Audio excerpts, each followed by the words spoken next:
Hello, everyone, and welcome back to my power ranking series for our number 16 team. We're going to be looking at the San Francisco 49ers.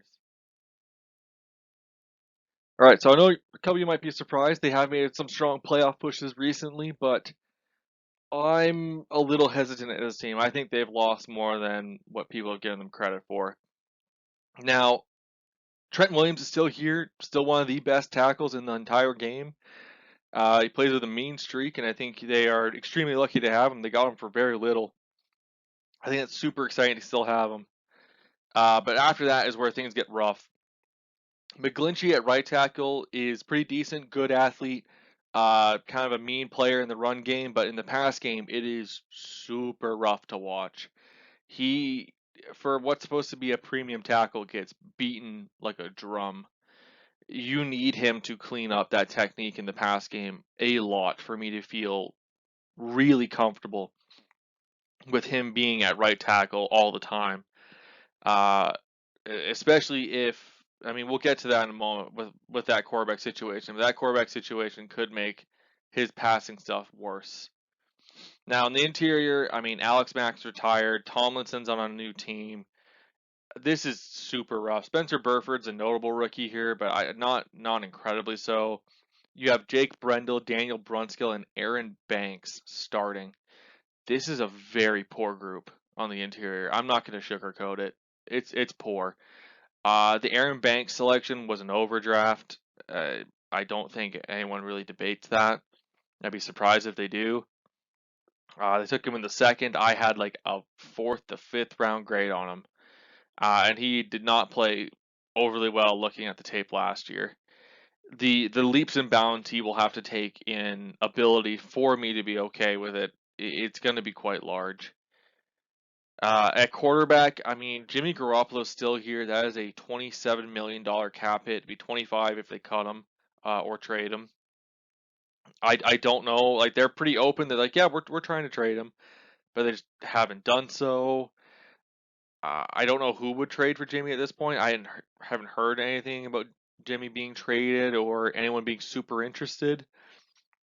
But regardless, it's interesting. Trey Lance, from what I've heard from this organization, is still too raw to play. It seems like they're pretty split. Some of them want to start Jimmy again. Some of them want to just start Lance and get going. It's a tough decision because once you open that can of worms and you let Lance actually start uncontested, right? When you open that can of worms, you can't put it back. This is what you're running with. Because to put Lance back on the bench after you say he's the starter is to admit fault. And this organization cannot admit fault. They don't want to. Not at this point. 'Cause that means you did all those trade ups and assets for a player that it cannot play. At least that's how they'll interpret it. Lance was a super raw prospect. He's super fun running the ball. Has a strong arm, but clearly needed the time to develop the actual processor and sticking within game plan and not panicking when pressure's coming in. And it's just one thing after another, and I just don't know if he's ready. From what I saw in that tape, it doesn't look like it. But again, that was months ago. There is a chance that he's cleaned that up since then, but I'm not holding out. I'm not holding out hope right now. And it's to have Jimmy still there looming over him. I don't think is helping either of them at this point. And that does lower them as well because that mental stressor does affect an organization and does affect a team's ability to work, especially if they lose early on. If they lose early on, it that almost set it in stone that it's going to be a rough year. All right, so there's a couple gadgets or specific role players they brought in here that I'm not showing. Most of them at wide receiver, like McLeod. They're decent depth to have, and they do help this team's ability to stay in games and win stuff. Shanahan's super good at utilizing them, but I can't fit them all on the screen. It just would get too crowded, and I want it a little cleaner than that. So I'll leave them off, but just take note that they are here. We have a notable fullback alert, and not just a notable, probably the best fullback alert. Kyle Juszczyk is a phenomenal player. I love Kyle Juszczyk a lot. I think he's, if anything, super underrated. I know people would say, oh yeah, he's the best fullback. But I don't think people actually give him credit for the player that he is. He's a super good, not just blocker, but they can line him up at a variety of blocking positions.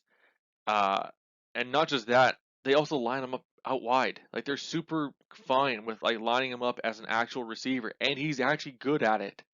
Like I don't know how to state more that how good he is actually as a player. I can't emphasize it enough that he is super underrated. This to me is again a Hall of Fame caliber fullback that just is not getting nearly enough love. So know when I say this, Kyle Juszczyk is a phenomenal player. Do not underestimate him. All right, moving on to running back. Running back room has gotten definitely worse. There's still kind of a mishmash of players here. Raheem Mostert's gone. They seem to really not like Trey Sermon after spending a high pick on him. He's buried at running back 4, apparently being at threat of running back 5 on this depth chart. I don't know what has happened with that crew, but they seem to be quite pumping the brakes on him. I don't know what's going on there. I've not found anything out, so that is something to note. Elijah Mitchell's broken out pretty well here. He is stated to take the lead back role. They overdrafted Davis Price by a good margin. I had him really low on my board of running backs, and I mean really low. Yeah, that was one of the few Fs of that draft I had to give because it was just poor process all around. I can't logic it from a positional value standpoint. I can't logic it from his value within his group standpoint. I couldn't logic it within the organization standpoint. I can't. I just could not logic that move in any factor. So even if he has a couple of games where he'll break some off, because that is actually what he is. He's basically a straight line speed runner. Even if he has a couple moments like that, which I expect Shanahan will scheme him up for, it's just so poor process all around. I can't even state how poor. Wide receiver Brandon Ayuk, Juwan Jennings, solid. Ayuk fits the scheme pretty well. I know they were really hard on him last year. Again, there was something going on there. The Niners I have not been able to get nearly as much info on specifics as to why they don't, some of the players have disagreements with either coaching or front office. But I know that Ayuk was not in good favor last year, so hopefully this year it is a bit more clean. Debo, he has finally shown up to camp by this point. He has, not really pushed the envelope, but I don't know what is happening here. He's a gadget player. I know people don't want to hear that, but he is. That's what he does. He is built to be. We're gonna put him in the backfield, put him in motion. We're gonna design plays to get him the ball because he's super good with the ball once he has it in his hand. But as an actual receiver, he's not that high for me. He's not an elite route runner, and not even just elite. He's not even just like above average. He's extremely average as a route runner. He doesn't create an over amount of separation. His hands are, again, fairly average to above average. I don't see much there either. He's not like an extreme contested catch guy. He doesn't have, the Odell Beckham or Jarvis Landry like super one hand grabs that are unique. So his, catch radius isn't super wide to be, making insane catches all the time. It's just he seems to have been overvalued a bunch in this very wide receiver needy market, and I am worried that a team is going to pay him like 20. What was the asking price? 26 million per year. Team's going to pay him like 26 million per year, and then expect that he can be a number one X receiver, and he can't do it. I'm sorry, he can't. That's just not what he's built for. He works well in this scheme because Shanahan can scheme him up for what he is best at, which is after the catch. It's just what he is. Now, that doesn't mean he's a bad player. He's actually still a very good player. But you have to recognize what his actual limitations are. And his limitations is that he has to be a receiver within a West Coast or Shanahan style offense to be an upper end receiver, quote unquote. That's what has to happen. So I would say buyers beware of people who are looking to buy on Debo Samuel. You have to be hesitant because you have to meet certain criteria to actually get Debo, especially if he's refusing to be used as a gadget player, which is where he does his best work. You have to be hesitant. And even if the Niners extend him here, they'll still get some quality out of him. It won't be nearly what the $26 million payday that was initially put out there. It will not be near that price. Now, if they paid him something like 18, yeah, that's totally fine. That's exactly reasonable for moving him all around as long as he's okay with that. Uh, we'll see how that goes. I'm super hesitant. His question marks here have lowered this team as well, as he was a huge reason why the Niners did play in the playoffs really well. They were able to get him the ball, and he was able to grind out yards. There's a whole drive where I think he got, was it 4 times straight that they got Debo the ball to get down the field. Like, he is special, and he is what makes this team kind of really click, or at least what he did last year. But he has to be in that role. We'll have to be hesitant and see what goes on there. George Kittle's here at tight end. He's super good. I mean, is there really any question about that? Phenomenal blocker, blocks with leverage, loves the pancake. He's a super high energy guy. Players on the field love him. Not and then on top of that, to be an elite athlete and an elite after the catch, really hard to bring down. I mean, George Kittle, when he is healthy, quote unquote, he is possibly the best all-around tight end. You can argue Kelsey as the better tight end, with his receiving ability, but I think if you're looking at most balanced tight end across the board, uh, George Kittle should be the best. Defensive front seven, tons of fun here. Nick Bosa, still an elite edge rusher. That was a no-brainer pick for them. That was easy. Bringing in Drake Jackson, I think is a fun player. I love where they took him. I have him as a second-round grade. He is going to take a little time to get ready, but I think, with this crew here, he can learn a lot. They still have Ubakam, and they have brought in Toure. They're just okay rotational edge players. I don't expect much other than just decent quality play out of them. I think Sala got a lot out of these guys when he was defensive coordinator. He was able to kind of make them utilize their best strengths coming into this. So we'll see if that's going to continue a lot, moving forward. I didn't see it too much last year, but I'll keep a hesitant eye on it this year. Maybe this defensive entire coaching staff can still do that with these guys. Linebackers, you got Greenlaw, who's like your typical off-ball, lighter linebacker, plays really good coverage. Fred Warner is your elite level linebacker. He is your do-it-all. He has supreme range as a linebacker. The way he likes to drop, to carry up seams, like there's a few linebackers who actually do it. And not only just do it, but do it at his size, right? I think Fred Warner sits usually somewhere in the 230s, which is kind of the more modern linebacker size nowadays. So, I mean, Niners, you have to be happy with him. You have Arik Armstead, who's kind of rides that star caliber level player for me. He can play on the edge, play on the inside. Looks like they'll be playing him mostly on the inside this year, from what I've seen, which is totally fine. He's a great 3 tech. They also have Maurice Hurst here, who can also do that.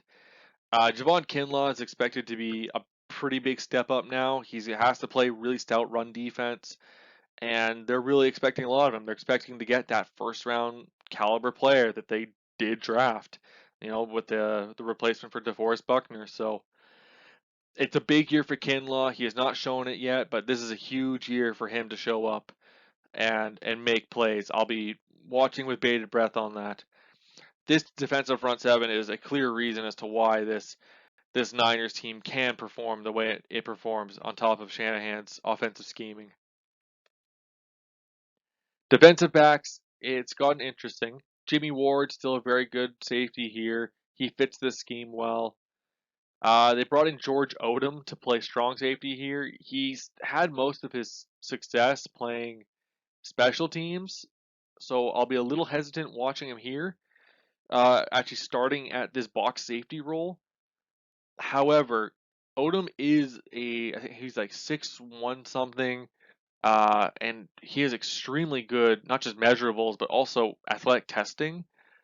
So he's kind of a fun Swiss Army knife to use. So if this defensive staff can actually utilize him to his fullest ability, there might be something they can do there to overcome some of the shortcomings, and he can actually develop here a little later on in his career. So keep an eye on that. That one could be interesting. So I'm kind of pushing that to the side until I know which way they're going. Tre'Davious Ward is interesting. I wouldn't have paid him as much as they did. That was a huge buy-in and a huge vote of confidence. But he's been pretty solid, honestly, for the Chiefs. He's given them solid corner play. Maybe maybe that continues here, but I mean, the Niners clearly paid him because they knew they were lacking talent and they needed talent at that corner position very badly. You can see from the rest of the players here, just the steady decline of talent dropping off. So Ward is absolutely their best corner. You still have Mosley here to play slot corner. He's all right. He plays pretty tough. I can't really say much more other than that. It's a step down from some of the slot corners they've had in past, but when you're tight against the cap and you're not moving off Jimmy Garoppolo yet for X, Y, and Z reason, it's it's what you're going to be stuck with, and I think you could be stuck with worse. Jason Verrett actually plays pretty well here, but the problem is that man has the worst injury luck I have ever seen. He is constantly injured despite his talent.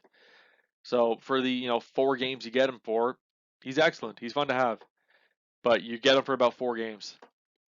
And then Ambry Thomas has to come in, and that's asking a lot of that young guy to come in and give that style of play that early.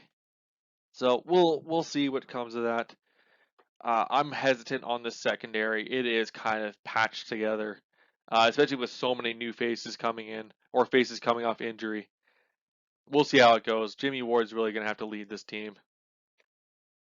Special teams and coaching. You have some really special teamers. I think individually they're a little lower. They're not quite star. Gold's kind of slowed down a little. But collectively, they're still a great special team crew. I like their special teams all around. I actually like their coordinator Schneider as well. I think this is a very special teams crew, and I expect that they'll perform as such moving forward. Offensive coordinators, there's 2 of them here. I don't think too much here. I think they're mostly here to just kind of organize the team. As I think everyone kind of knows at this point, Shanahan's the one who's calling the plays. That's kind of how he's always done it, and kind of how they produce. So I don't know how much they're actually going to be able to do here. So I'm not going to really hold anything against the team or against them for the offensive style of this team. Defensive coordinator Ryans, he's interesting. I I've done some looking into it. I think there could be something here, but again, I need to sit and watch this team a little bit more for me to know. It's been how's it? They're coming off of Sala, who I really liked at defensive coordinator even before there was the head coach talk. I think there was something special about him as a defensive coordinator. Another guy coming from I believe I think it was Seahawks again, actually. The Seahawks defensive coaching staff. There's just something special about him. You can clearly see the mind and just how the players interacted with him, that they loved him. So we're gonna see if Ryans can emulate that here this season. I'll be cautiously watching. I don't have too much to go off of, but I'll be cautiously watching. Kyle Shanahan, I mean, this is an elite level offensive mind. Working as a head coach here, and it shows. I mean, he's made very little talented offenses work. I mean, we've seen Jeff Wilson, who's just kind of an okay running back, right? He's kind of a depth player running back, and he's made him go off for like 200 in a game, right? Like this is what Kyle Shanahan does. He's great at maximizing the talent of the players that he has and knowing how to scheme them up, especially when going against certain fronts. He knows what he wants to call and he knows what to take advantage of.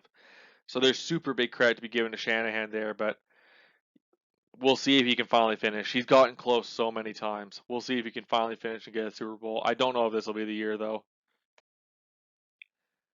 Okay, so for the power rankings, Niners have really lost some pieces this offseason, having to cut forward.